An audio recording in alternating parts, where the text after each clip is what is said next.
Hey guys, this is Thiago, aka Thanks by 7 for ultimatepokercoaching.com, and today we're gonna look at two hands I played in a $22 freeze out on party. First one, this one, the 1080s early stages, and the second one would be at the final table.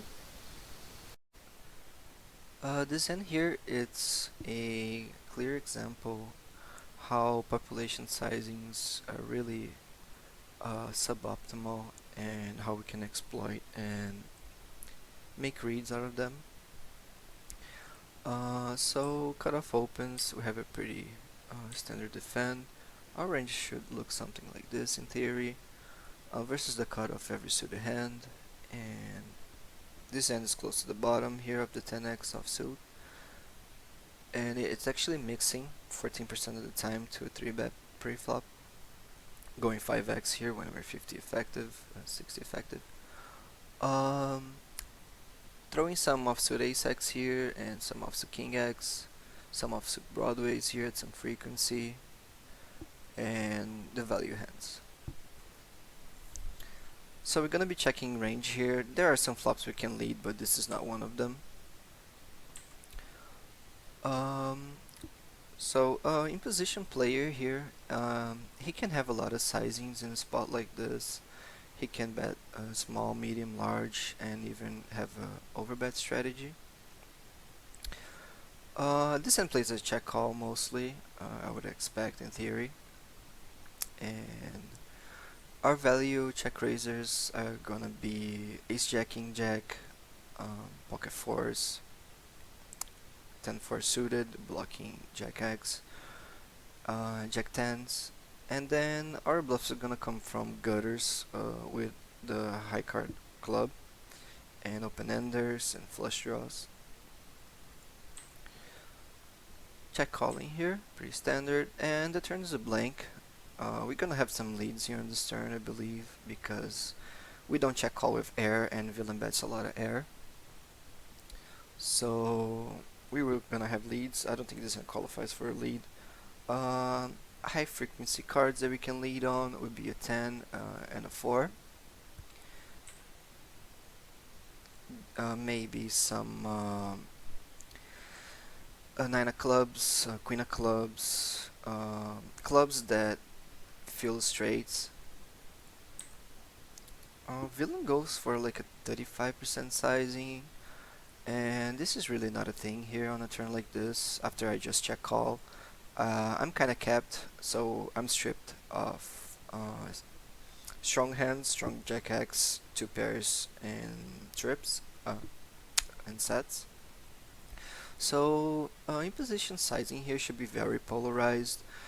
I think there's gonna be a lot of overbetting here at the stack depth on a card like this. So you can already tell he doesn't have a really strong hand. Some players play like 10x like this. They don't want to get check raised, and they want to get by the river type thing, so they can just check back. So a lot of players play some 10x like this, some like weak jack x that they don't want to get raised or bet big. So we have a pretty easy check call here versus this sizing. And once the clubs come in, I don't think we're gonna have many leads played like this. We want to check raise our flushes. There might be some flushes that want to bet here in theory. We can take a look after in a sim.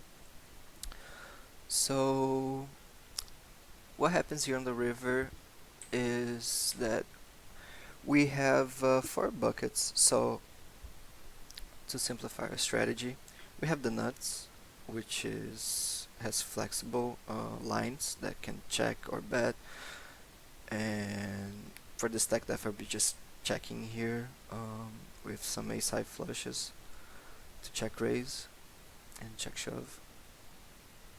So when you think about the story that he's telling here in this hand, so he bets small on the flop, he bets small on the turn. So he doesn't really have a strong hand here. A hand like ace jack likes to bet big on the turn, especially if it doesn't have a club. So He's basically saying he rivered the flush. Um, it's what I was thinking in game. And having the 8 of clubs is very nice here to bluff catch, given the story that he's telling. Um, so yeah, I decided to go for the check call because I thought the story really doesn't make sense. And he had the ace 4 with the ace of clubs. Um, I think betting flop is fine, and I think his sizing on the turn is really bad.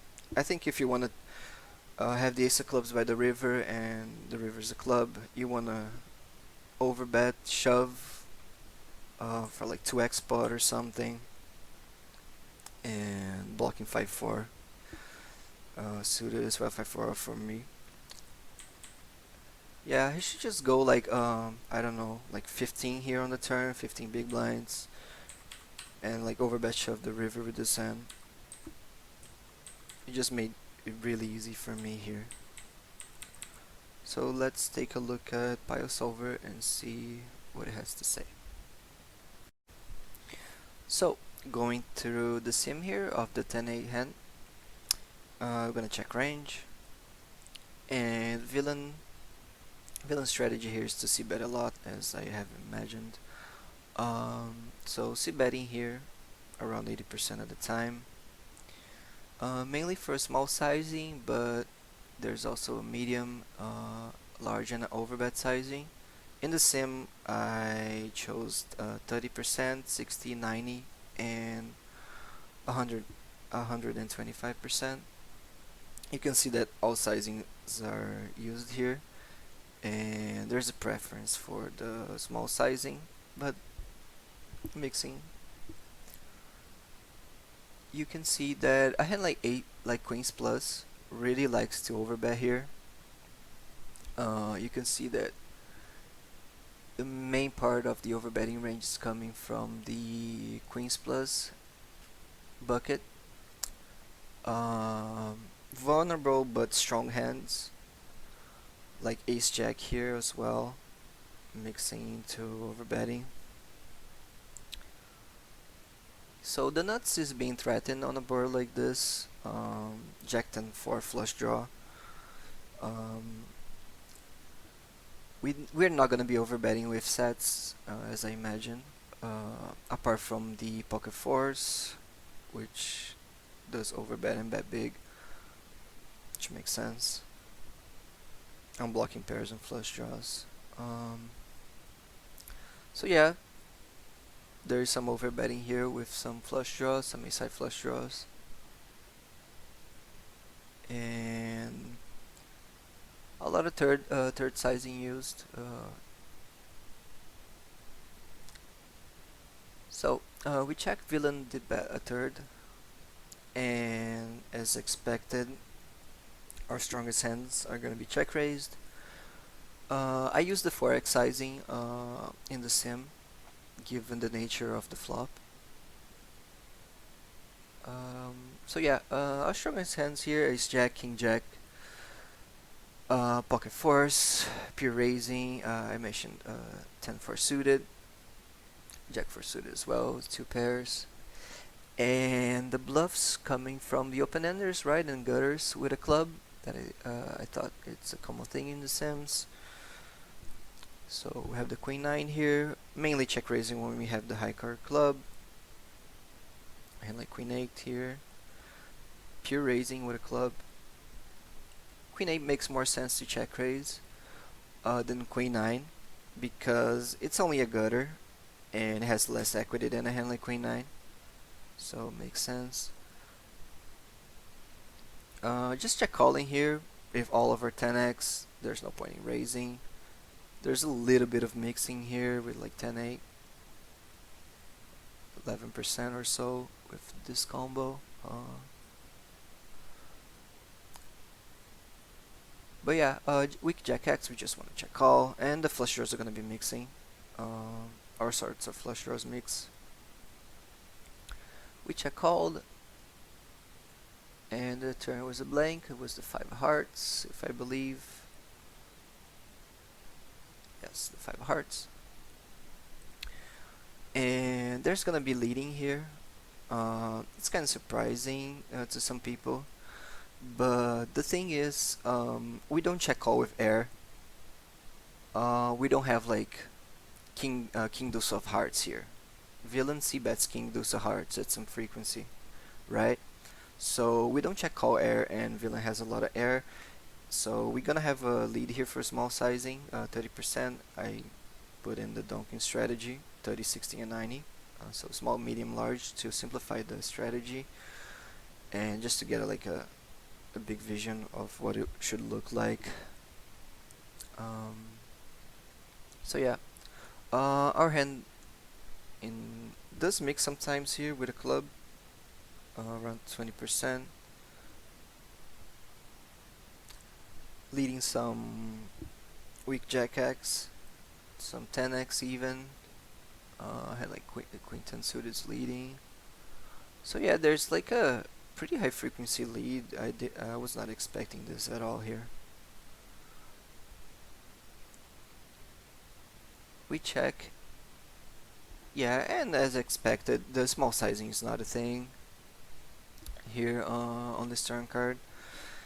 It's leaning towards what I thought would be the overbet sizing, and the 90% and the 60%. So it's pretty intuitive for some of you guys, but it might not be some for some other people. So 5 of hearts, and the range continues here, 50% frequency, and so we check in the middle. These hands here, we usually bluff from the bottom up. So these middling hands here just want to take the showdown and just give up, and we're gonna continue with the bottom of the range. Yeah, so like a hand like king deuce, king 3 are the bottom of the king x range that has no showdown value.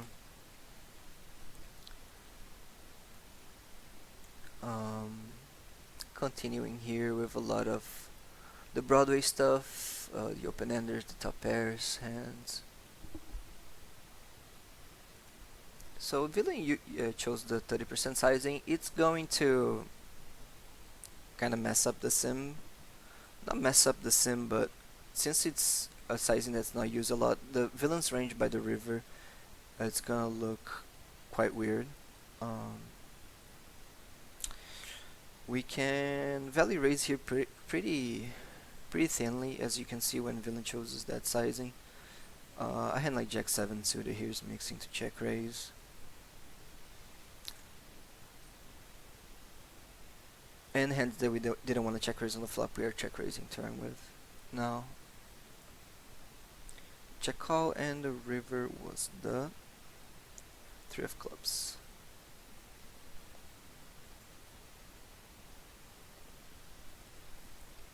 Yeah, so there's not much leading. I thought some leading would come up in the club after, especially after Villa bet so small, but for some reason the only hand that's leading here is like jack 8.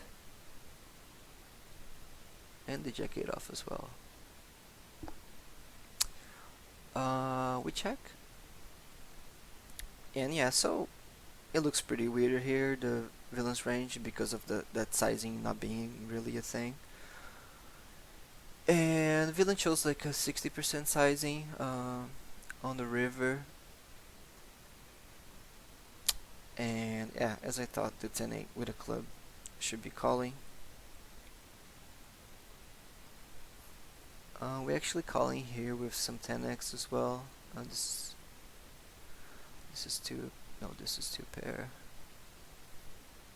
Not check raising with 2 pair. Check raisings are coming from flushes, and I assume, yeah, ace of clubs blocker and flushes. The raise sizing is just all in here. Yeah, very interesting sim. So yeah, guys, good stuff.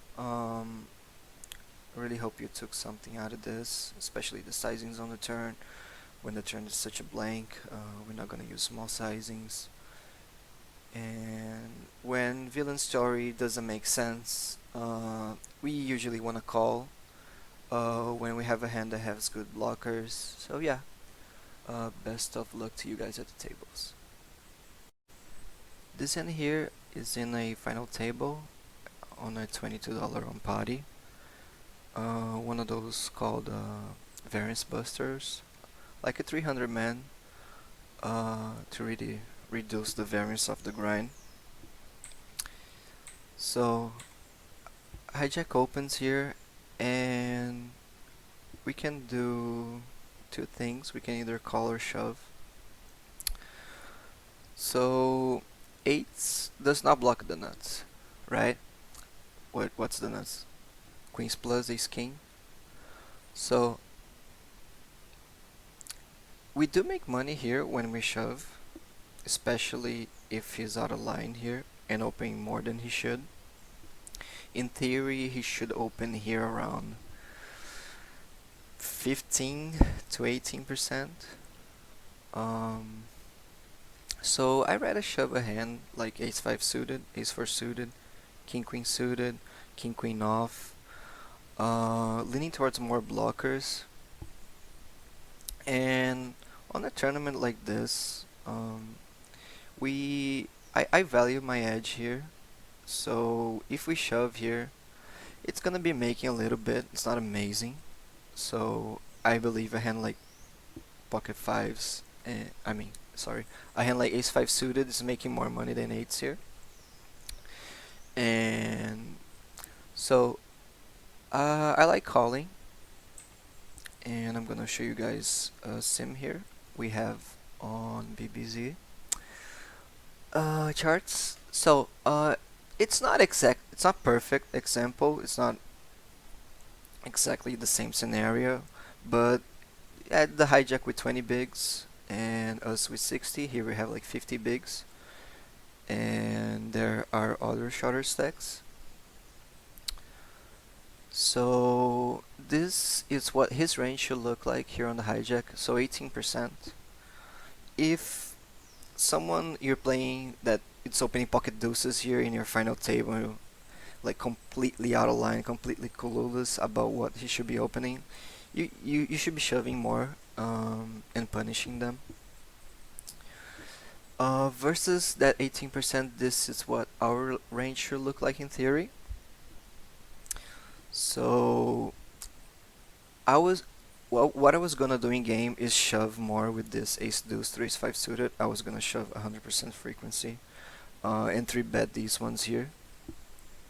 What I was gonna do in game, I was not gonna shove as much with these. I was just gonna call these and shove more with this part. So I'm learning myself right now. So yeah, you can see here that 7s and 8s mix. When a hand is mixing between calling, actually here's not shoving, it's 3-betting. When it's mixing between calling and 3-betting and shoving, or even a flag here, we call this a flag when it's mixing all three options. It's because the EVs are similar, so it's close between one another, so it mixes. So yeah, there's some calling here with pocket 8s, I don't mind it. And we get this flop, the 7-6-3 flush draw. And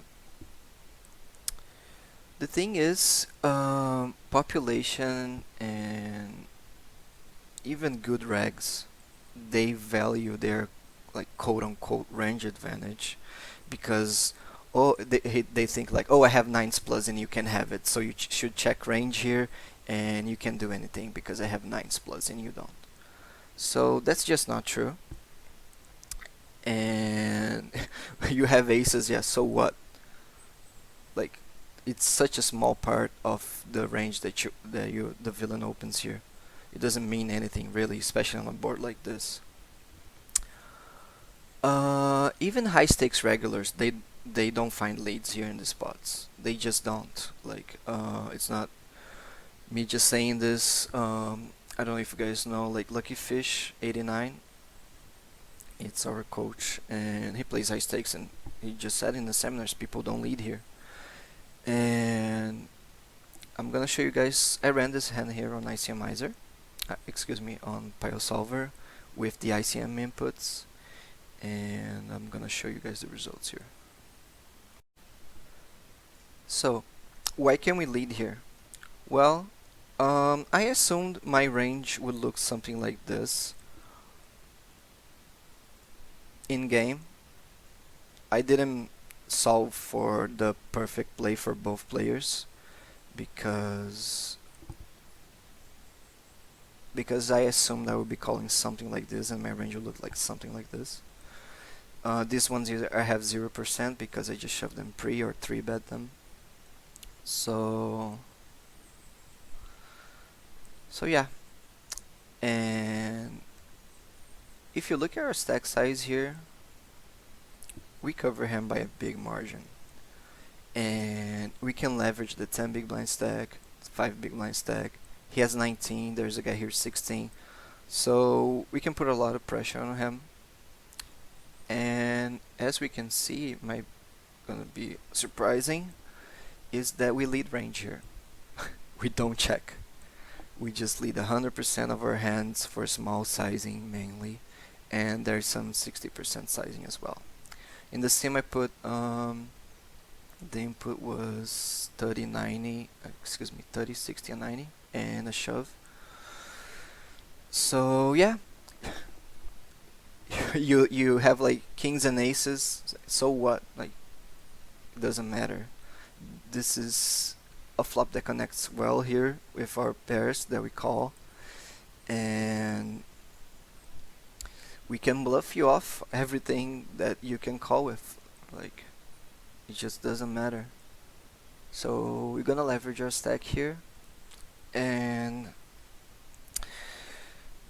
if we no lock the sim here, like, do you think population's gonna call here with queen 9 of spades? Some good players might find this call, but in a final table, when there's pressure, I think a lot of players will fold this overcards with a backdoor flush draw, especially when they don't have a backdoor straight to go with it. So if we no lock our villain's range here to respond by folding these hands, we're gonna print a lot. So villain did fold, and we just took it down. Let's take a look at some turns here. If villain called, what turns are we continuing?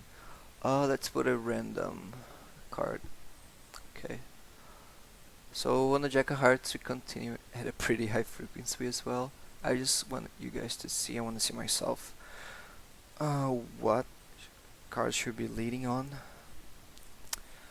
So there's gonna be some shoving here on the 8 of spades, especially 4 of spades and 5 of spades, bringing the backdoor flush draw. There's gonna be a lot of shoving. And let's see, we lead a lot on the 8, we continue a lot on the 8, 4, 5. Yeah, anything that gives us those gutters that our pairs had on the flop, right?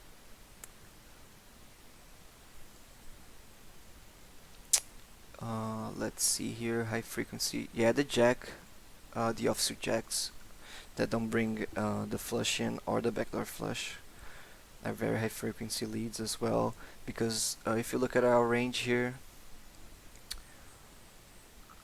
we do have the jack 10 and the ace jack suited here at a pretty high frequency, and we also have the ace jack off here and the king jack off.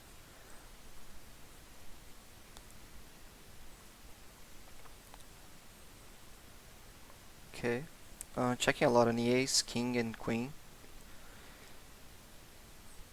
Yeah, so very interesting because I haven't seen too many overbet jams on turns in final table sims, so that's good to know. Let's take a look here at the 8 of spades, which is the card we overbet the most with. Let's see where our bluffs are coming from. The 9x here with the open-ender, all the 9x, even when we don't have a flush draw. Shoving our sets here too. 5s is the bottom of the open-ender. Some jack X here bluffs, ace jack here suited. Feels like it's the hand we have the showdown with, right? Like it's our best.